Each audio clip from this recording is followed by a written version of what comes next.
Good evening to all. We are here at anong lugar nga tayo? Balumbato. Balumbato.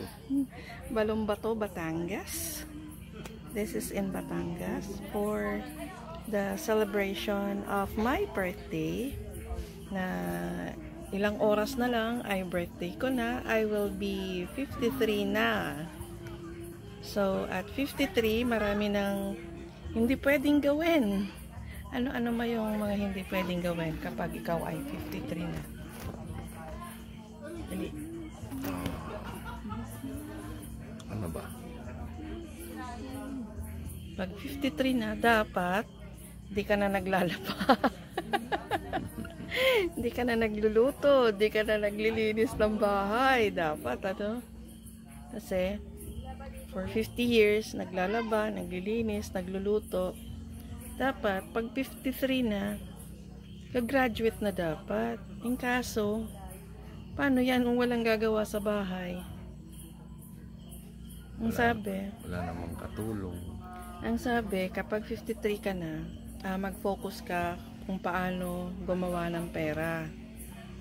Para, hindi ka nagagawa ng ikaw maglaba, laba ka ng laba, linis ka ng linis, kumuha ka ng gagawa nun para sa'yo.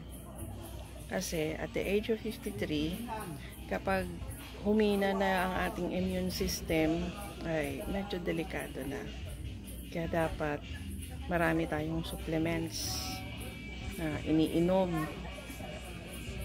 Complete dapat, may pang calcium, may pang A, may B, may pang C, may D, may E. A to Z. Dapat ganon. Kompleto dapat ang ating supplement. Diba? Ano pa nga ba ang hindi pwedeng gawin kapag 50 na? Kapag 50 na, dapat hindi ka nagagawa ng mga bagay na mabibigat. Kasi malutong na ang buto. Baka ma-dislocate ka. Ma-dislocate yung buto mo, mahirap na, hindi natutubo. Kaya mild lang. Pero syempre, need mo pa rin gumalaw-galaw. Lakad-lakad. Exercise. Sumasakit ang balakang. Masakit ang balakang kasi parating nakaupo. So, yun. How about you? Kung ano yung nararamdaman mo, di ganun din. Mahirap gumalaw ng yung bigla ka na lang tatayo, hindi kagaya nun. Bata pa na upo, bigla ka na lang tatayo. Okay lang. Malawa. Kaya pag bumabiyahe, hindi ba? Dati hindi ka pagod na ano. Ito, malapit lang na biyahe. Pagod na Parang pagod ka na. Ganun. Katulad kanina, namalengke ako. Pagdating sa bahay, inayos ko yung mga pinamalengke ko. Nagluto na rin ako. Tapos, naramdaman ko masakit na talaga yung binti ko kasi overweight. Lahat ng puwersa nasa paa.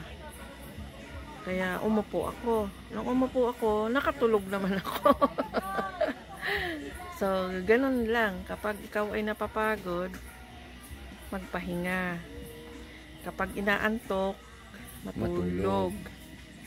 Kapag nagugutom, kumain. Kapag nauuhaw, uminom. So, let's drink to that. Kunin mo natin yung let's drink to that thing. Isa pa daw, inom pa daw siya. Kayo? Kuha ka pa. Sige, tin. Isang round pa, tin. Actually, 6 yung binili ko eh.